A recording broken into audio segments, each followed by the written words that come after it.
Assalamualaikum warahmatullahi wabarakatuh. Perkenalkan, nama saya Dimas Agil Wicaksana dengan NIM 2022110103111520. Saya dari kelas Penologi dan Viktimologi kelas F.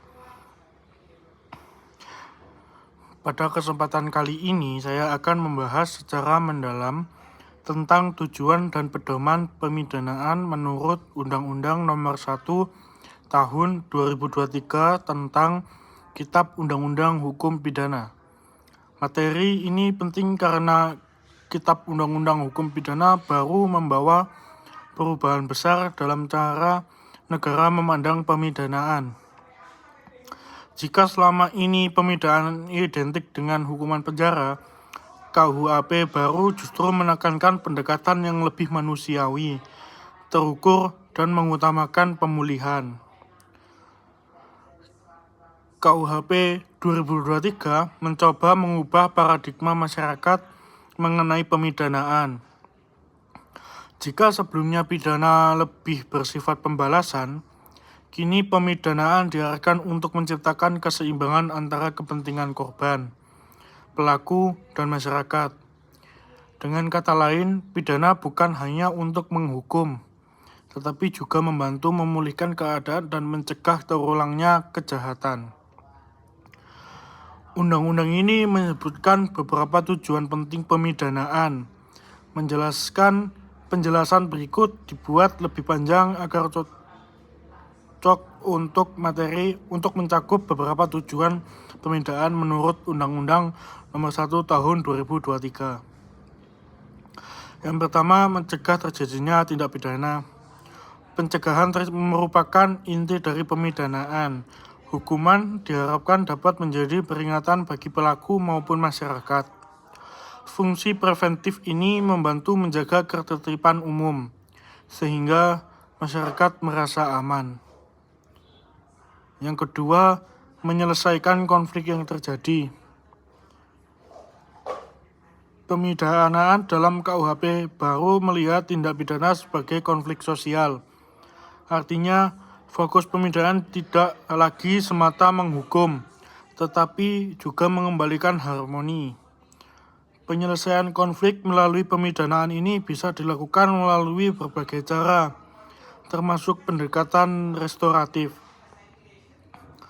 Yang ketiga, memulihkan rasa aman dan ketertiban. Korban maupun masyarakat seringkali mengalami ketidaknyamanan setelah terjadi tindak pidana. Pemidanaan berfungsi mengembalikan rasa aman tersebut, baik melalui penjatuhan hukuman maupun pemberian tindakan lain. Yang keempat, mendorong pelaku bertanggung jawab dan memperbaiki diri. KUHP baru tidak hanya melihat pelaku sebagai objek hukuman, tetapi juga sebagai manusia yang masih bisa diperbaiki. Dengan demikian, pemidanaan memiliki unsur pembinaan yang kuat, terutama bagi pelaku yang masih berpotensi berubah. Yang kelima, mengutamakan keadilan restoratif. Keadilan restoratif menjadi salah satu prinsip utama. Fokusnya adalah pemulihan hubungan antar pihak, yakni pelaku, korban, dan masyarakat. Apabila memungkinkan, penyelesaian dilakukan melalui dialog, pertemuan, pemberian ganti rugi, atau kesepakatan pemulihan lainnya. Mencapai tujuan sosial. Pemidanaan harus memberikan manfaat bagi masyarakat. Dengan kata lain, pidana yang dijatuhkan harus berdampak positif dan tidak menimbulkan persoalan baru, seperti penumpukan tahanan dan kriminalisasi berlebihan.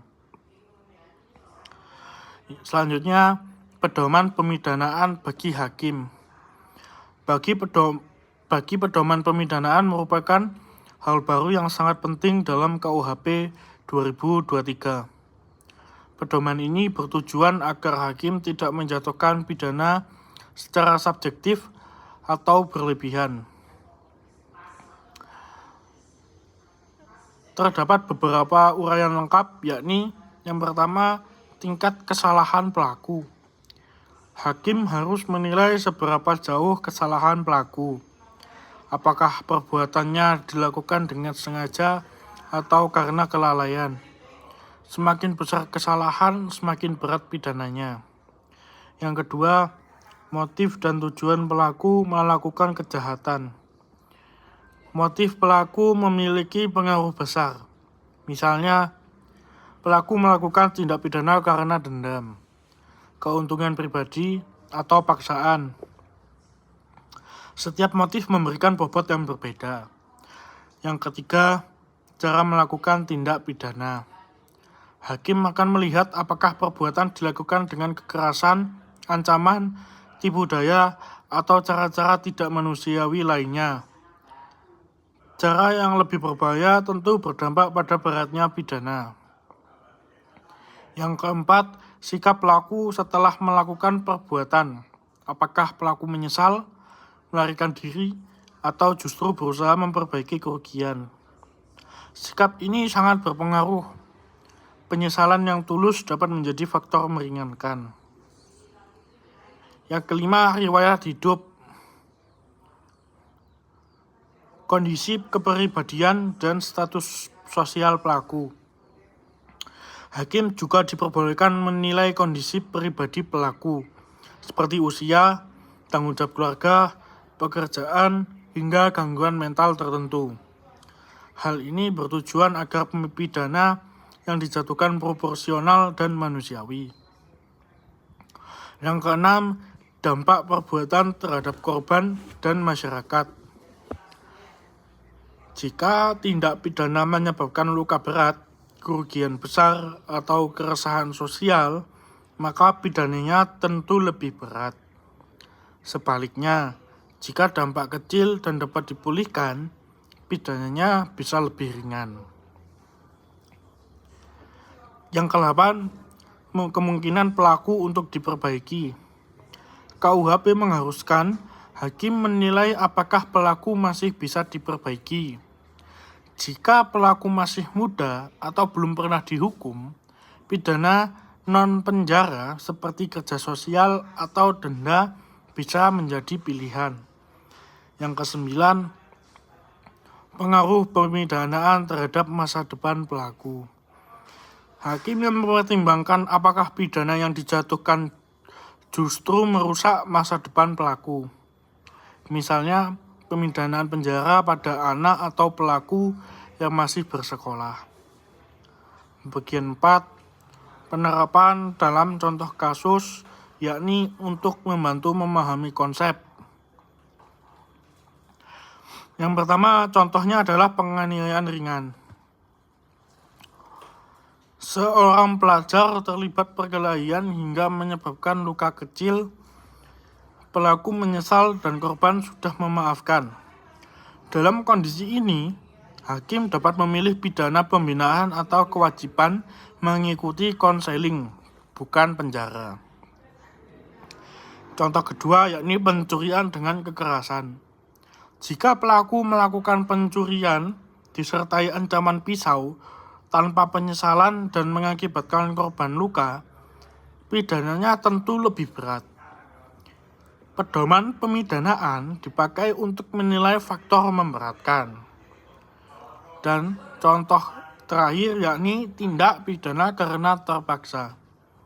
Seseorang mencuri makanan karena kelaparan dan tidak punya uang. Motif keterpaksaan menjadi pertimbangan penting yang dapat diringankan.